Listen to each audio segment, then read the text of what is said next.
l'ombre de la peur quand l'imaginaire devient réalité. Avec une audace débordante et un courage intrépide, j'ai fait le choix audacieux d'embrasser la profession de thanatopractrice.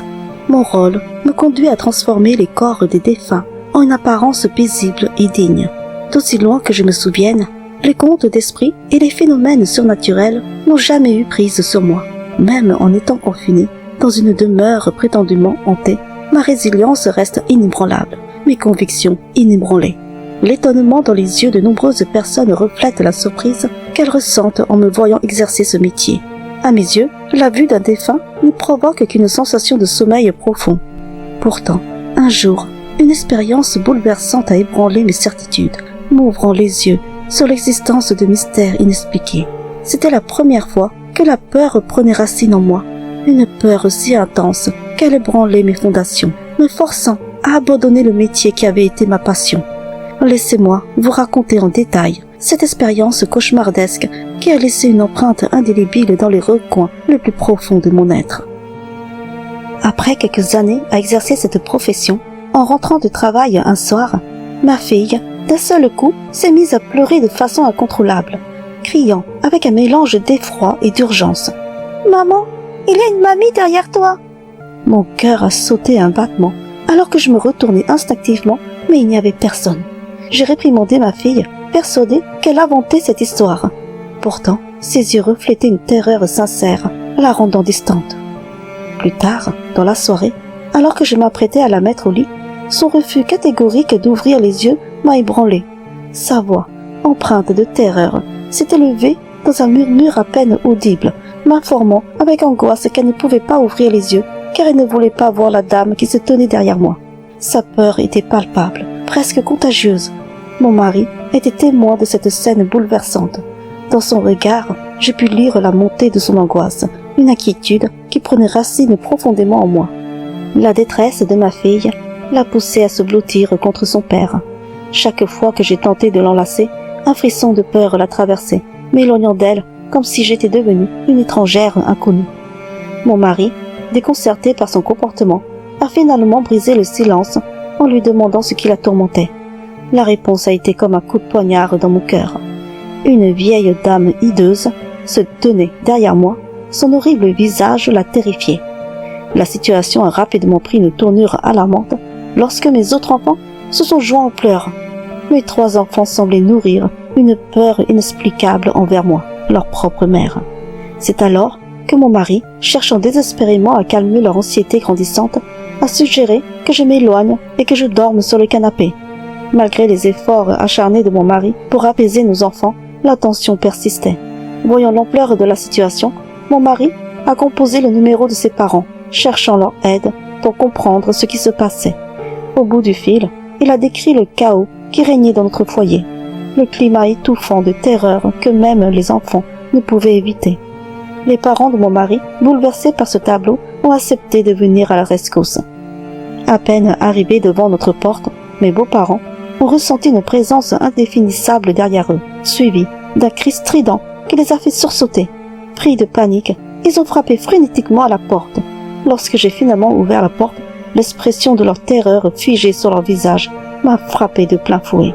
Ils semblaient comme tétanisés en me regardant, comme s'ils avaient vu quelque chose qui dépassait l'entendement. Au moment où mon mari est apparu, un cri désespéré s'est échappé des lèvres de ma belle-mère, déchirant l'atmosphère. « Mon fils, ta femme a ramené un esprit à la maison. Vous ne devez pas rester ici. » Son cri a transpercé l'air, portant avec lui une inquiétude déchirante. En proie à la panique, mon mari s'est empressé de rassembler les affaires des petits, la confusion et la peur se mêlant dans ses yeux. La situation devenait de plus en plus absurde et éprouvante. J'ai tenté de convaincre mes beaux-parents de leur expliquer qu'il n'y avait rien de surnaturel, que tout ceci n'était qu'une série d'événements inexplicables. Malheureusement, mes paroles se sont écrasées contre leur peur tenace. Mon mari, semblant partager entre l'amour pour sa famille et l'insurmontable terreur qui planait, m'a demandé de rester seul à la maison. Lorsqu'ils ont finalement pris la décision de partir, une vague de colère m'a submergée. Le sentiment d'abandon était palpable, me laissant seul face à cette expérience troublante.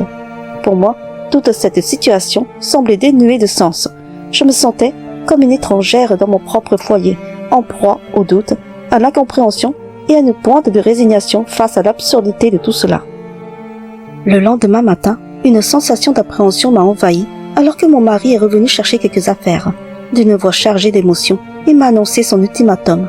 Il refuserait de ramener nos enfants à la maison, à moins que je ne renonce à mon travail. Les mots semblaient tomber comme des pierres dans un étang tranquille, créant des ondes de choc émotionnel en moi. Sa menace d'aller jusqu'au divorce, si je persistais dans ma décision, m'a frappé comme un coup brutal au cœur. La confusion s'est enroulée autour de moi, une tempête de pensées et d'émotions. Comment pouvait-il exiger que je choisisse entre ma passion et ma famille? L'amour que je porte à mon métier se heurtait à la perspective déchirante d'une séparation. Si mon travail était en jeu, je préférais faire face au douloureux processus du divorce plutôt que d'abandonner ma passion. En retournant au travail dans l'après-midi, l'esprit encore embrouillé par les événements récents, j'ai décidé de partager mes préoccupations avec mon chef. Je me suis risquée à lui demander s'il croyait aux esprits, si lui aussi avait déjà été touché par l'inexplicable. J'ai raconté les craintes et les peurs de ma famille face aux esprits. Dans un souffle, il m'a confié que les esprits, en réalité, n'existaient que dans l'enchevêtrement complexe de l'imagination humaine. La peur, cette émotion puissante, pouvait créer des mirages dans l'esprit, des hallucinations qui semblaient réelles mais ne l'étaient pas. Ces mots étaient comme une bouffée d'air frais, dissipant un peu du mystère qui m'avait enveloppé. Les jours qui ont suivi ont été enveloppés d'une ambiance tendue. Malgré le retour de mon mari et de nos enfants à la maison, les nuits demeuraient marquées par une distance palpable, les enfants de mon mari choisissant de s'isoler de moi. Le week-end suivant, une invitation à un mariage est venue bousculer notre routine. Cependant, les places étant rares, mon mari a décidé de faire descendre les enfants, m'attendant alors que je tentais de me garer sur le parking vide du funérarium voisin. Une fois sortie de la voiture, une vieille dame s'est approchée de moi. Sa question m'a frappé comme un écho mystérieux. Pourquoi m'étais-je garé là? Je lui dis que j'allais à une soirée de mariage en face. Soudain, la vieille dame s'est tournée vers moi, ses yeux exprimant une détresse touchante. Elle avait froid, terriblement froid, et elle voulait que je lui donne ma robe. Une question brûlait dans mon esprit. Comment pouvait-elle ressentir une telle froideur alors que le soleil de l'été embrasait l'air? J'ai expliqué doucement que je ne pouvais pas lui offrir ma robe, car cela me laisserait sans rien apporter. À la place, je lui ai proposé une couverture que je gardais toujours dans mon coffre. Cependant, alors que j'ouvrais le coffre, elle a disparu. C'était vraiment étrange. Au cours de la soirée, alors que l'équipe s'affairait à préparer le buffet, mon regard a été attiré par une vision troublante près de l'entrée de la cuisine. La vieille dame du parking. La surprise m'a saisie et un instinct irrésistible m'a poussé à m'approcher d'elle. Cependant, lorsque ses yeux se sont tournés vers moi, la scène a pris une tournure cauchemardesque. Son visage maquillé horriblement s'est tordu dans une expression terrifiante de colère et de menace. Le souffle m'a manqué, une terreur primitive m'envahissant, me laissant figé dans un état de stupeur. Et puis, tout aussi soudainement qu'elle était apparue, elle s'est volatilisée. Je me sentais perdu, noyé dans le doute. J'étais ballotté entre l'illusion et la vérité. Au milieu du repas, la dame est réapparue dans un coin de la salle. Son regard pesant était rivé sur moi, chargé de menaces et d'une intensité dérangeante. Moi, qui avais toujours prétendu n'avoir peur de rien, je me suis retrouvé pris au piège de l'émotion. Mon propre corps, d'habitude si stable, a commencé à trembler comme une feuille. Une réaction incontrôlable face à cette présence inexpliquée. Après manger, mon esprit était toujours en proie à la tourmente de cette vision troublante. Avec des mots chargés d'émotion, j'ai demandé à rentrer, espérant qu'un retour à la sécurité de notre foyer pourrait apaiser les étranges émotions qui m'assaillaient. Les jours suivants, je suis retournée au travail, munie des fiches de renseignements nécessaires pour les préparatifs. J'étais seule ce jour-là, et d'un pas résolu, j'ai gagné la salle de préparation, le drap qui recouvrait le corps dans mon viseur. Cependant, le choc m'a saisi de plein fouet lorsque le drap a été soulevé, dévoilant le corps de la vieille dame qui m'était apparue au mariage. Un mélange complexe d'horreur et de stupeur a instantanément pris le dessus sur moi, me propulsant dans une panique incontrôlable. Poussé par une peur viscérale, j'ai fui le lieu le plus vite possible, mon cœur martelant ma poitrine comme un tambour sauvage. Pour préserver un semblant de normalité, j'ai tenté de parler à la défunte d'une voix qui tremblait légèrement, l'assurant que j'avais oublié quelque chose dans ma voiture et que je reviendrais rapidement pour m'occuper d'elle. Mes paroles étaient un masque fragile pour cacher la terreur qui me submergeait. Cependant, une fois à l'extérieur, une nouvelle réalité m'a heurté de plein fouet. Mes clés et mon matériel de maquillage étaient restés à l'intérieur, près du corps. Le dilemme de retourner à l'atelier face à la présence de cette vieille dame m'a plongé dans un conflit intérieur. Mes croyances, mes convictions profondément enracinées se sont effritées face à cette expérience inexplicable. J'étais tétanisée par l'inconnu qui me défiait et me dépassait pour la première fois de ma vie. J'ai décidé d'appeler mon chef. En sortant mon téléphone de ma poche, mes doigts tremblaient légèrement. D'une voix tremblante, j'ai tenté de rassembler mes mots, suppliant mon chef de venir rapidement. Les sanglots étouffaient mes paroles, tandis que je lui expliquais que j'avais l'impression que le corps avait bougé, une terreur indescriptible qui m'avait paralysée et une peur lancinante de retourner à l'atelier pour récupérer mes affaires. Lorsque mon chef a finalement rejoint les lieux, je lui ai indiqué où j'avais laissé mes affaires, avec une précision détaillée. Lorsqu'il est entré dans l'atelier, mes nerfs étaient en ébullition. Chaque seconde m'a semblé une éternité, alors que j'attendais, suspendu à l'autre bout du téléphone, cherchant désespérément des signes de soulagement et de désolation dans sa voix. Enfin, son appel est venu. Sa voix, teintée de perplexité, il m'a demandé si je suis certaine de l'endroit où j'avais laissé mes affaires, car il n'avait rien trouvé. Je réaffirmai ma certitude. Restant en contact, il s'est aventuré à travers les autres pièces. Finalement, il a franchi le seuil de la chambre froide et m'a annoncé les avoir retrouvés. Quand il est venu me restituer mes clés et ma trousse, ses mots portaient une lueur d'incertitude. Il m'a confié qu'il ne pouvait pas être sûr que tout était là, et que si jamais il manquait quelque chose, je pourrais toujours revenir un autre jour. Cependant, une fois l'atelier fermé, il m'a confié que malgré les voix et les gémissements qu'il avait déjà eu l'occasion d'entendre au fil de ses 25 années dans ce domaine, rien ne l'avait préparé à la terreur qu'il avait ressentie aujourd'hui. C'est alors qu'il m'a confié avoir découvert mes affaires dispersées sur le sol, mes clés et ma trousse de maquillage semblant avoir été renversées et fouillées.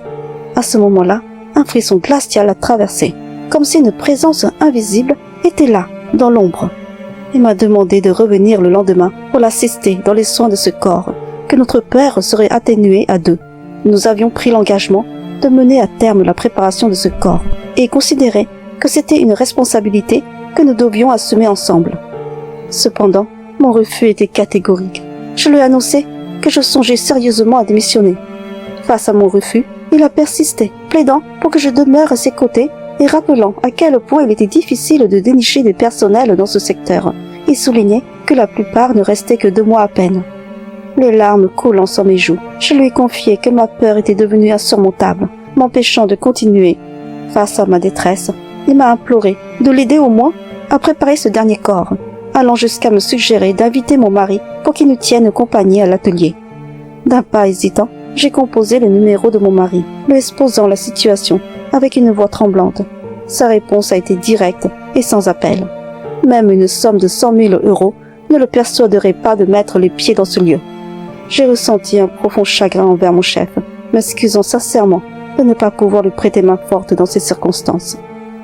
Le jour suivant, mon chef m'a informé qu'il avait sollicité l'aide d'un ami prêtre pour exorciser les lieux et qu'il avait également invité 2 de ses cousins à le soutenir pendant qu'il se consacrait à préparer le corps.